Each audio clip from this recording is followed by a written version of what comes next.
Warning, this is not for beginners. If you're still learning what a stop loss is, close this video. If you think psychology is woo-woo, close this video. If you're looking for the next indicator, close this video. This is for traders who already know how to trade, but can't figure out why they keep sabotaging. Still here? Good. You're exactly who needs to hear this. Let's add one more layer to the warning. We are about to drag trauma, self-sabotage, and your deepest psychological patterns into the light. Understand this. This is for education and transformation. This is not a substitute for therapy. So have a moment of brutal self-honesty. If you're not on solid mental ground, stable enough to face these demons, your job isn't to watch this video. It's to get professional help. This is the deep end. Don't come in if you can't swim. All right, if you're still with me, then buckle your seatbelt. The ride starts now. Section 1. The $2 million lie. Most trading educators are lying, and I was one of them until I lost $2 million. It happened on February 17th, 2019 at 2:47 a.m. when I watched my family's future evaporate on my screen. I had done everything they taught, meditated, journaled, and followed a strict plan, but still lost everything. The truth is, discipline isn't the solution, it's the problem. Trading doesn't test your discipline, it reveals your identity. This is because your account balance is a perfect mirror of your internal balance. The market exposes who you really are under pressure, stripping away the disciplined trader you pretend to be. I learned this firsthand when my wife was diagnosed with cancer. My strict trading plan became useless because I was no longer a calm, calculated trader. I was a terrified husband desperate to pay for treatment. The market is designed to find this breaking point. The real question is, who are you when everything is on the line? The person you find in that moment is the one truly trading your account. Your job is to understand and master what triggers them. Section 2. The suicide trade. This is a dark but necessary story. On December 3rd, 2020, facing an 80% loss, I took one final trade with no stop loss. It was financial suicide, and I felt a strange sense of relief. At rock bottom, there's a sick comfort in giving up. Most traders aren't trying to win. They're subconsciously trying to lose. The second law of trading psychology: every blown stop loss is a suicide note from your past self. Your self-destructive behaviors, revenge trading, FOMO, aren't a lack of discipline. They are acts of self-harm driven by deep-seated wounds. These wounds often stem from what I call poverty consciousness programming, a belief system about money developed in childhood.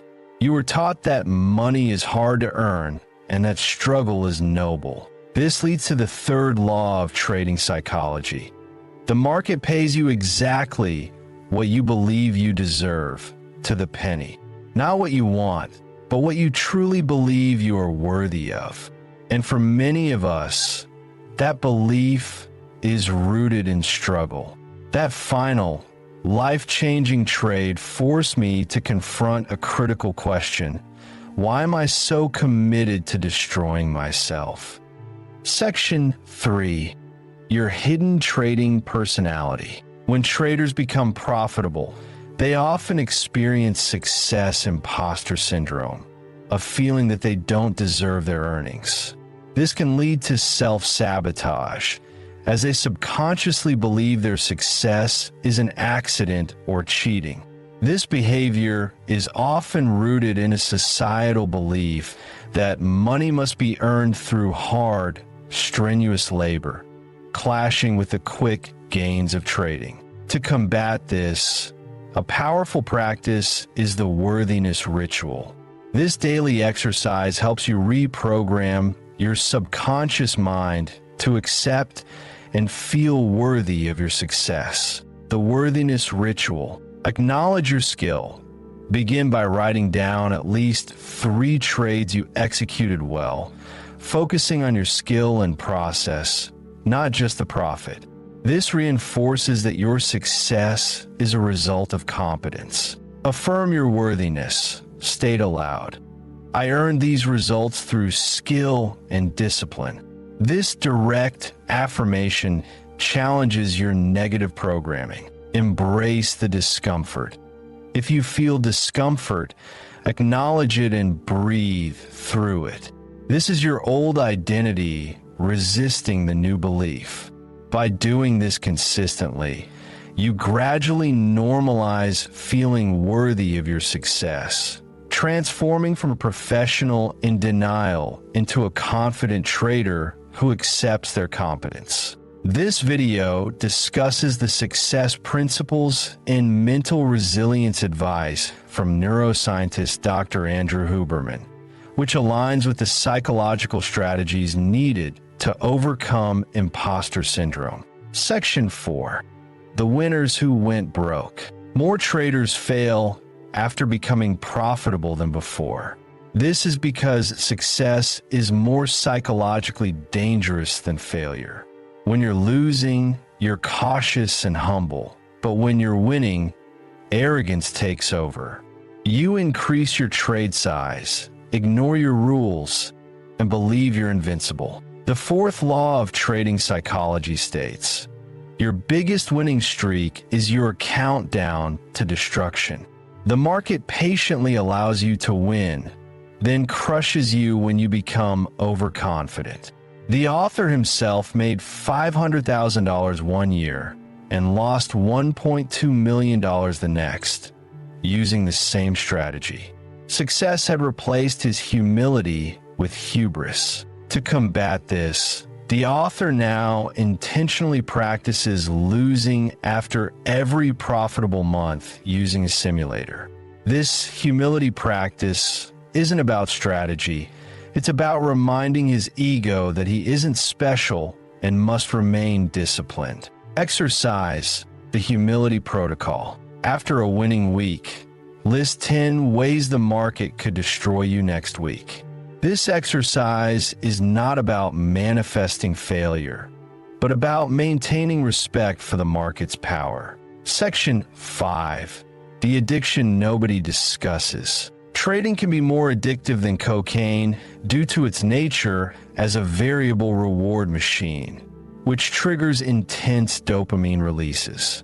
This constant neurochemical high is why traders often struggle to follow their own rules. The author's personal experience of addiction, marked by obsessive market checking and withdrawal symptoms, led to a critical realization. He wasn't a trader, but an addict. The dopamine detox protocol. To break this cycle, the author developed a 4-week protocol to replace the trading high with healthier rewards.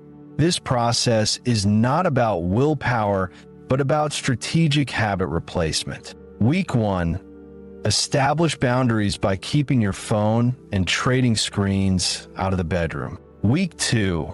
Restrict trading activity to strict market hours to limit exposure. Week 3.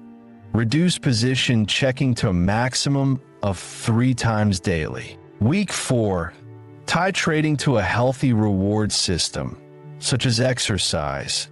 If you don't work out, you don't trade. The ultimate test of a trader's relationship with the market is whether they can go 48 hours without checking prices.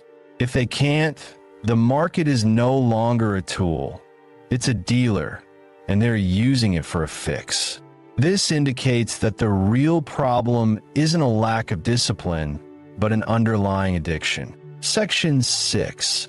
The money trauma complex. Financial trauma from your past and family history can unconsciously control your trading.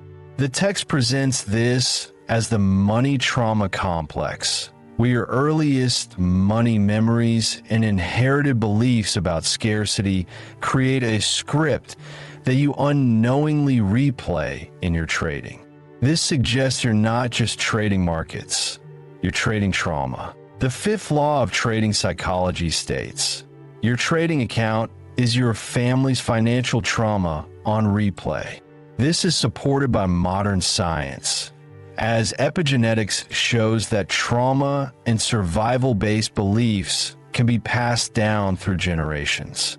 Until you acknowledge and break this inherited pattern, you're essentially being controlled by your past. To address this, the text suggests an ancestral healing trade, a ritual to release this inherited trauma by consciously acknowledging your ancestors' struggles and choosing a different path for yourself.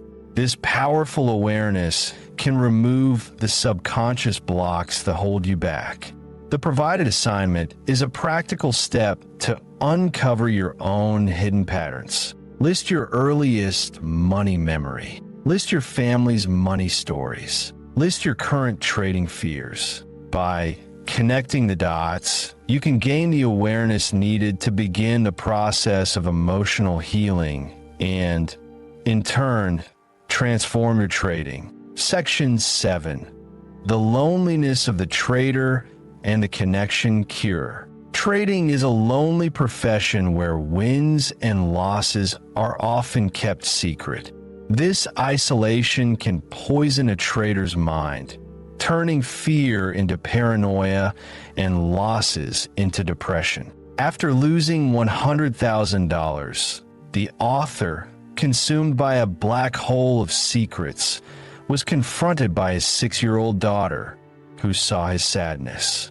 This moment prompted him to confess everything to his wife, not just the single loss, but all his hidden failures and fears.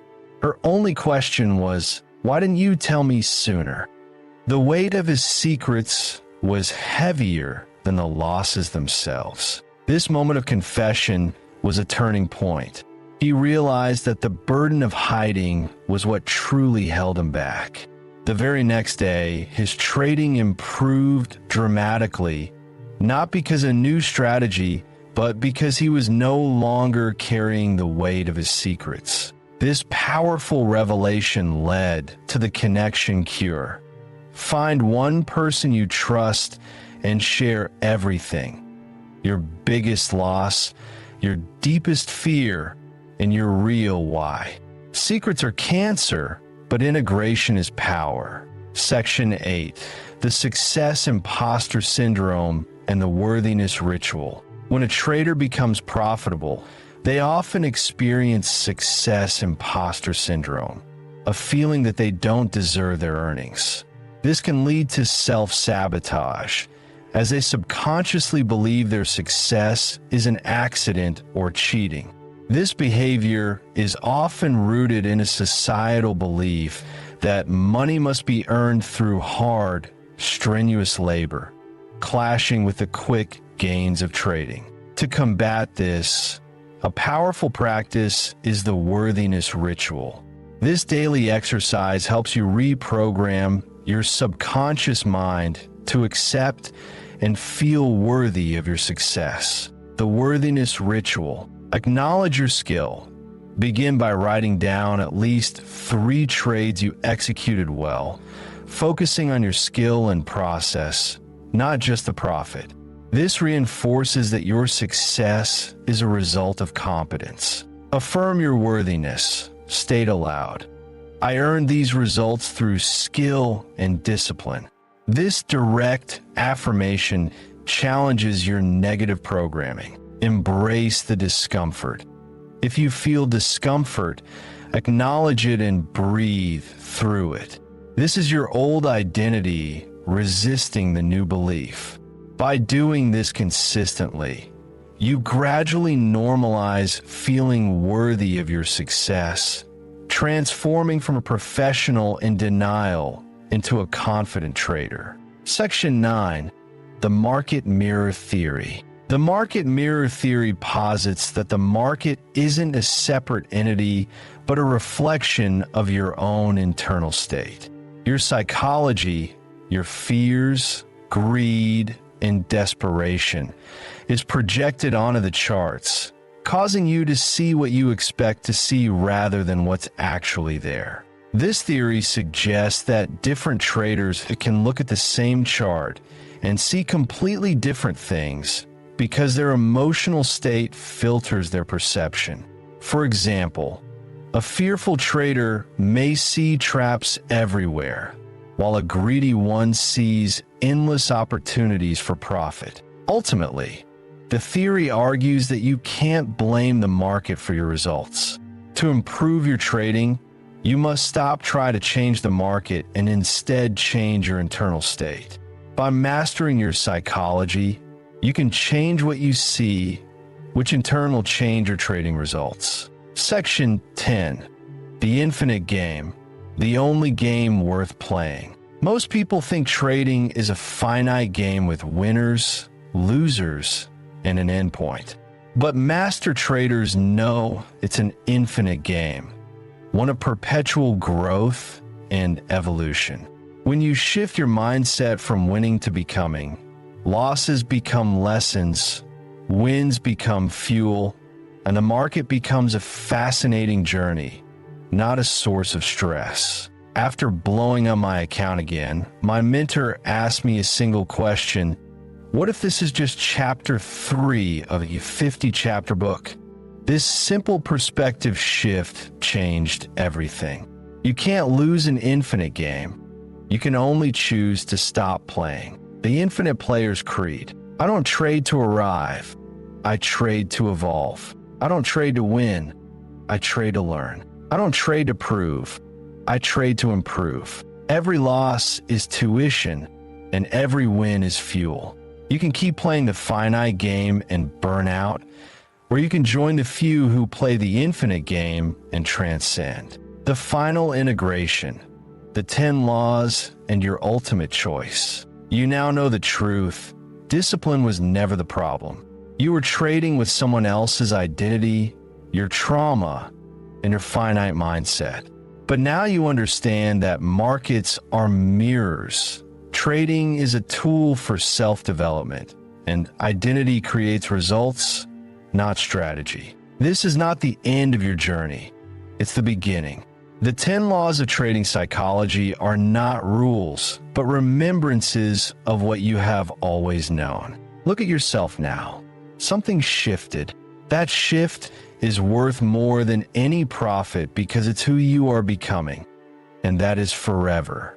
When you're ready to stop playing small, the real teacher appears, your infinite self. I showed you the door. Only you can walk through it. The market is waiting, but more importantly, your infinite self is waiting. The game has begun. Your move. Choose wisely. Choose infinitely. Choose now.